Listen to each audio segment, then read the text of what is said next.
economy slowly opens up, tens of thousands of businesses remain closed. Micro, small, and medium enterprises were sources of jobs and economic activity before the pandemic. Can the Bayanihan 2 law help them bounce back? Let's have an exchange now with Frank Lloyd Gonzaga of the Small Business Corporation. Frank, thank you so much for joining us.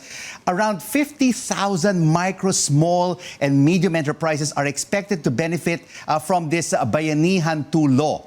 How soon, Frank, can they avail of the funding? Hello, Sir Rico. Thank you for inviting us to your show. Regards to your question, so far the Small Business Corporation has opened its doors to the MSME sector. Starting June 1, we have offered our services online. That's through the borrower's registration system that we launched. And as a matter of fact, we have already approved, or rather, we're already in the final stages of approving and finalizing the 15,000 applications and the loan release for loan releases, rather. So right now we're already helping them. But having said that, with the Bayanihan 2, we're looking at further streamlining our process to make it more responsive.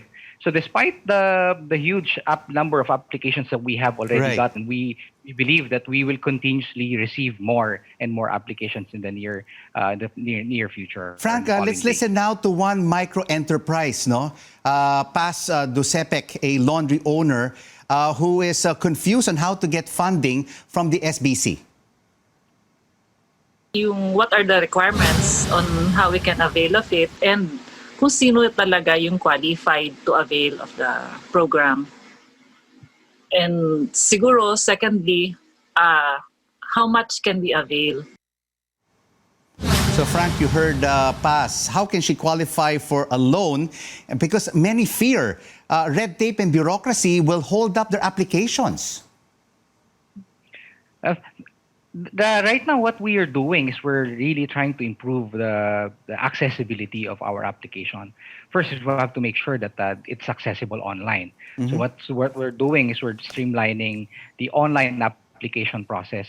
And second is what we want is to also hasten the loan processing side. So in the next few days, what we will do is because we have learned so much from our launch of CARES 1 since June 1, 2020. And the learnings are providing us a lot of feedback. So right now, to answer the question, we have instituted two processes. One is for those who have BIR filed financial statements, and another is for those without BIR filed financial statements. So these are all contained in our website and in the loan application system that you can access online. So basically what we're saying is that those small or micro enterprises can borrow up to 200,000 pesos. And when you say micro, these are enterprises which have asset sizes of not more than 5 million pesos, 3 million rather. And then the small enterprises can access up to 500,000 pesos.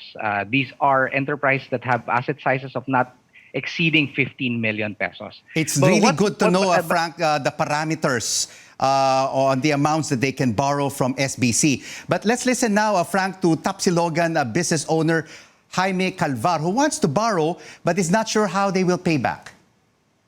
Paano po ba talaga ang proseso ng Bayanihan 2 na yan? Paano po ang purpose ng bayaran, yung paano ang magiging sistema ng kung paano babayaran, o merong ba siyang tubo o ano? So Frank, you heard Jaime. What are the terms of payment and what is the interest if they borrow between 200 to 500,000 pesos? Sir Rico, we don't charge interest. As a matter of fact, you can borrow at zero interest. And the loans are payable from 1 year to 3 years with a grace period of what you can choose, actually a grace period of 3, 6, 9, and 12 months. But this will be under the new program. So say, for example, a borrower intends to borrow an amount of 10,000 pesos. That borrower can choose to pay that particular loan in a year's time. And then factor in the grace period. Say, for example, he chooses to have a grace period of 6 months. So the 6 months will be the grace period. So for 6 months, the borrower will not pay. And for the next 6 months, that will be his amortization. So basically what you do is you multiply the 10,000 by 4% because that's a service fee that we charge for that amount, and it's deducted upfront. So that's very easy. What you'll do basically is to borrow money according to how much you need, and then choose the loan term that you'd want to enter Right. into, and then that's it. That's how easy it is. Plain and simple. Yes. You know, Frank, Christmas this year will be quite a sad one for many micro and small business employees because they may not receive their 13th month pay. Can the funding for the owners be expedited so they can maybe provide some relief for their employees this holiday season? That's what we want to really do, Sir Rico. No? That's why we are instituting a lot of these reforms in our processes. First off, before when we launched the CARES 1, we requested for a lot of documents. There were even interviews, and then when we launched CARES 2, we requested for videos that will show proof of their asset, their picture of their enterprises. But for now, for under the Bayanihan, what we want to do is to further streamline it. When you talk of government financial institutions, especially the ones that are lending, there are three things that we need to establish first before we lend. Number one is that we know who we are lending to. Number two is that we employ a certain set of standards in underwriting, meaning we just don't approve without any standards to follow. And number three, we just have to be able to somehow determine possible repayment of that particular loan. So if these three are already satisfied, then we go ahead and release the loan proceeds, Sir Rico. Thank you so much for this frank exchange. Frank Lloyd Gonzaga of the Small Business Corporation.